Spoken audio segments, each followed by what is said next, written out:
olden days. In this time, if you had any more than 6 windows in your house, you would be taxed. To save money in tax, people would brick up windows. That's where we get the expression daylight robbery comes from. And do we still have anybody on the boat from America, from the States? No, most of them got off. Here on your right is a pub called the Mayflower. On the roof, a replica of the Mayflower ship. And of course, this has a lot of American history. See, the Mayflower ship was built here in 1608 and it sailed from here in 1620 off to Plymouth and Southampton, picking up the Pilgrim Fathers, then out to Cape Cod, Massachusetts, where they started their earliest colonies. So the ships bound for America sailed from here on Rotherhithe. You can see here in Rotherhithe, we have a golden sandy beach. Notice how these sun-drenched golden sands cascade down to the azure blue waters of the River Thames. You can see the local families there enjoying the beach, playing with rusty nails, dodging old shopping carts. As I said earlier, the Thames is quite clean. We do have a few beaches. Some of the beaches was actually put here by the government just after the Second World War. A lot of poor families couldn't afford to get away. So when the tide goes slack, they dumped a load of sand to give locals somewhere to go and play. Back then though, the Thames was declared biologically dead. It was gruesome. As I say, today is much, much better. And there's a little pub on your left there called the Prospect of Whitby, to the left of the Willow Tree. This is the oldest tavern on the tidal River Thames. Dates back to 1520.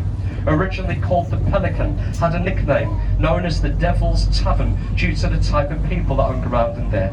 Pirates, smugglers, ladies of the night. You can only imagine what it was like in the 1500s. It's a nice pub today though, the Prospect of Whitby.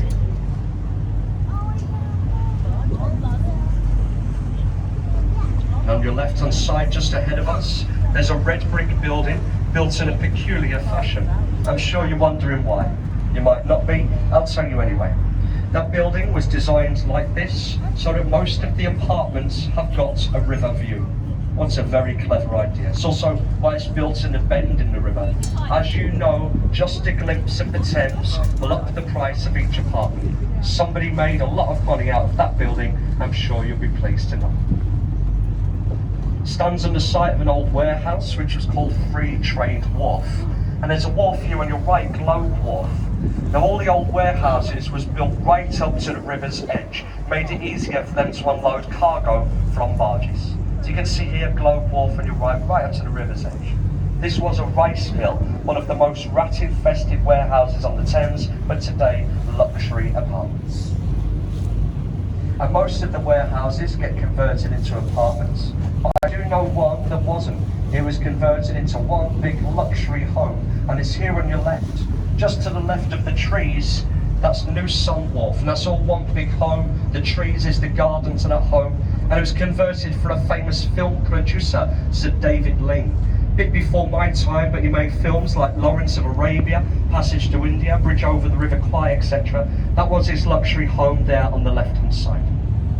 He died back in 1991. This house was bought by an American dentist that works on Harley Street, and it just shows you how much money these dentists can actually make.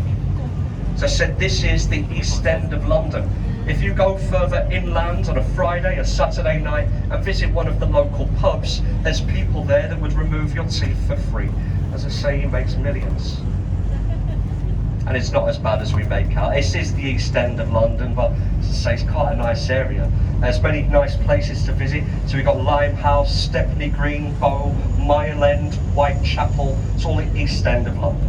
Of course, famous years ago for the Cray twins, the famous gangsters who used to run the area, and much before that, Jack the Ripper. Many of his crimes still unsolved to this day. If you think about it, not a lot of people know or would know who Jack the Ripper was. There's no point asking me who Jack the Ripper was. I might be a lot of things, but I'm not a snitch. I'm not going to tell you. But I'll tell you the most famous suspect I know, a man called Lewis Carroll. I'm sure you've heard of him. He wrote the book Alice in Wonderland. There were scholars looking through one of his books, thought they'd seen hidden messages about the crimes, passed it on to the police looked into it, and of course he was never charged. But he was a suspect for a short time. So was Queen Victoria's eldest grandson and a very famous artist of the day called Walter Sickert. So they thought anyone could have done it, but who really knows? Even if they find out, they'll never tell us. You think how much money they make on those Jack the Ripper tours? I don't think it's ever going to get repeated. On your left, we can see the Canary Wharf developments. And that's what it is, the Canary Wharf development. The tower in the middle is not called Canary Wharf. That's number 1 Canada Square. But for about 15 years, that was the only building in the area, so it sort of took the name Canary Wharf. But as I say, it is just the area. And the area is on the Isle of Dogs. On the Isle of Dogs was a dock. One wharf in the dock only dealt with trade from the Canary Islands, bringing in soft fruits. Of course, it was called Canary Wharf. That's how it takes the name. That was the biggest building in Europe when it was constructed, the one with the pyramid top. Now it's 19th on that list. Not even the biggest building in London anymore. That goes to the Shard. You can see the Shard there on your right in the distance. And it's not even the biggest building on the Isle of Dogs anymore. We're told this rectangular one here, the Pinnacle is called, is a little bit taller by a few feet in size. And as you're looking that way, you can see this yellow triangular shaped building. It's another one that's been built to look like something. This one's more believable, a ship at full sail.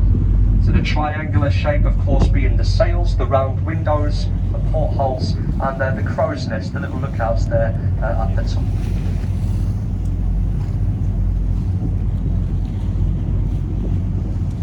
If you look ahead of the boat, look either side of the river, what you see is nothing really, nothing at all. As it's say, the place of interest are a bit few and far between.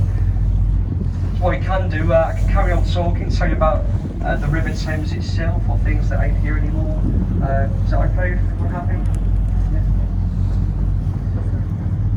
So the River Thames is approximately 215 miles long, but it's only tidal for 95 miles of that length. When you go as far up this river as a place called Teddington, that's when you get to the first permanent lock. Teddington takes its name from 3 short English words, tide, ending, town. And over the years it's been abbreviated Teddington. So the Thames here is tidal. There's 2 tides every 24 hours. 5 hours of flood tide and 7 hours of ebb tide when the tide returns to the North Sea. At the moment the tide is ebbing, we're going with the tide, we're going towards the sea. The speed of the tide is about 4 knots on average, although it can reach 6 knots on the ebb tide. The rise and fall of the river between 5 to 8 metres, say it rises up to 8 metres on a good spring tide. And we've got an old dock coming up in your right, guys. It's not a dock anymore, it's a marina for houseboats and water sports as well.